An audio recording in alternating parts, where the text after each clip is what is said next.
మంత్రి హరీష్ రావు సమక్షంలో కాంగ్రెస్ నేత ముద్దగౌని రామ్మోహన్ గౌడ్, ప్రసన్నలక్ష్మి దంపతులు ఇతర నాయకులు కార్యకర్తలు బీఆర్ఎస్ పార్టీలోకి చేరారు. ఈ సందర్భంగా రామ్మోహన్ గౌడ్ ఉద్యమకారుడు, తనతో కలిసి పనిచేసేవాడన్నారు. సహచరుని కాపాడుకోవాలని వచ్చామని మంత్రి హరీష్ రావు అన్నారు.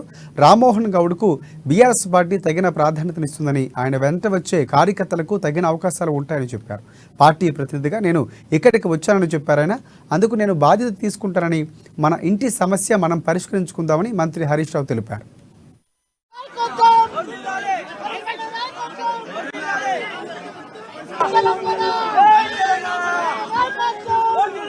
నేను అప్పటి నుంచి కూడా రామ్తో మాట్లాడుతూనే ఉండి, మధ్య రోజు అన్న వెళ్ళకే వద్దు అని నేను రెగ్యులర్ గా మాట్లాడుతూ ఉండి. సో పాపం ఆయన మనసు కూడా కేసీఆర్ అంటే చాలా ప్రేమ. రామ్మోహన్ ఆయన మనసు కూడా ఇక్కడనే ఉన్నది, కానీ అక్కడ టికెట్ వస్తుందని ఒక ఆలోచనతో వారు పోయింది. నేను రామ్మోహన్తో ఏంటంటే రేపు 2026లో రీఆర్గనైజేషన్ ఉంది.